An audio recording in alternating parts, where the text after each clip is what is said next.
बिस्मिल्लाहिर्रहमानिर्रहीम। अस्सलाम वालेकुम। आज मैं आपके साथ ज़बरदस्त सी धुआं दही गोश्त की रेसिपी शेयर करने जा रही हूँ। इंतहाई मज़ेदार ये गोश्त की रेसिपी बनती है। बकरा ईद के हवाले से बेहद स्पेशल ये रेसिपी है।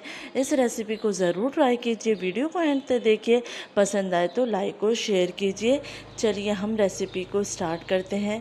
सबसे पहले मैंने कुकर ले लिया है और इसमें मैं डाल रही हूँ आधा कप तेल। आप इसको कुकर के अलावा दूसरे भिगोने में भी बना सकते हैं, लेकिन उसमें फिर कुकिंग टाइम ज़्यादा हो जाएगा। इसके बाद मैं इसमें ऐड कर रही हूँ कुछ गरम मसाले।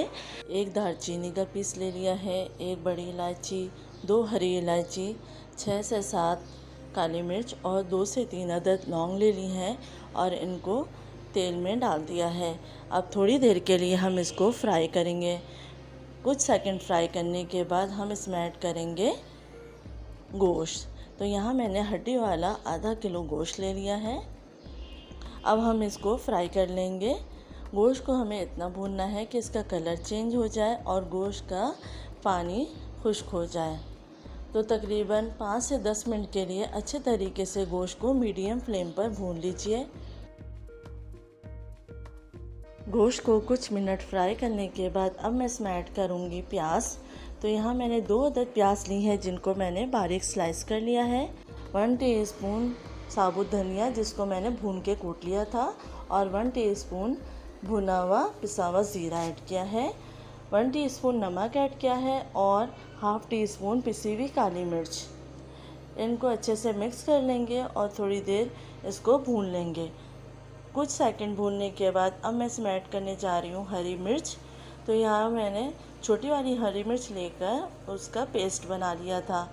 तो पिसी हुई हरी मिर्च ऐड करेंगे 1 टेबल स्पून और इसको भी अच्छे से मिक्स कर लेंगे। कलर देने के लिए हल्दी ऐड कर रही हूँ 1/4 टीस्पून। इसको अच्छे से मिक्स कर लेंगे। कुछ सेकंड फ्राई करने के बाद मैं इसमें ऐड करूँगी पानी और फिर हम इसको गलने के लिए रख देंगे। तो पानी ऐड कर दिया है। अब मैं इसको गलने रख रही हूँ। इतनी देर पकाना है कि गोश्त अच्छे से गल जाए, लेकिन बहुत ज़्यादा ना गले कि जब हम इसको भूनें तो टूटने लगे। तो तकरीबन 20 मिनट गुजर चुके हैं और अब मैं चेक कर लेती हूँ। तो आप देख सकते हैं गोश्त का पानी भी खुश्क हो चुका है और गोश्त अच्छे से गल भी चुका है। अगर आप इसमें देखें कि पानी है तो इसको फिर आप भून लीजिए और पानी को खुश्क कर लीजिए। तो ये अच्छे से गल चुका है और पानी भी इसमें ड्राई हो चुका है। तो अब मैं इसमें ऐड करने जा रही हूँ दही। तो यहाँ मैंने ली है 1.5 पाव के करीब दही। दही को मैंने अच्छे से फेंट लिया था। इस बात का आपको ख्याल रखना है कि जब आप दही ऐड करेंगे तो फ्लेम को पहले से ही बिल्कुल लो कर लेना है और फिर हम कुछ सेकंड के लिए दही को इसी में पकाएंगे हल्की आंच पर, क्योंकि अगर तेज़ गरम सालन में आप दही को ऐड करेंगे तो दही फटने लगता है। इसलिए हम पहले फ्लेम को लो करेंगे और उसके बाद दही को ऐड करेंगे।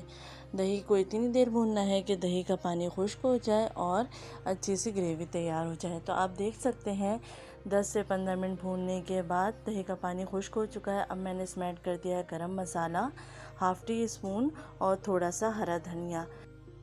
क्योंकि तेल ऊपर आ चुका है तो ये ग्रेवी तैयार हो चुकी है। लास्ट में हम देंगे कोयले का धुआं।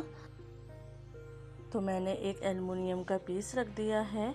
इसके ऊपर मैं गरम कोयला रख दूंगी और 2-3 कतरे तेल के डाल के इसको हम कवर कर देंगे ताकि अच्छी सी स्मोक सालन के अंदर आ जाए। तो 2 से 3 मिनट हम इसको कवर करके हल्की आंच पे रख देंगे।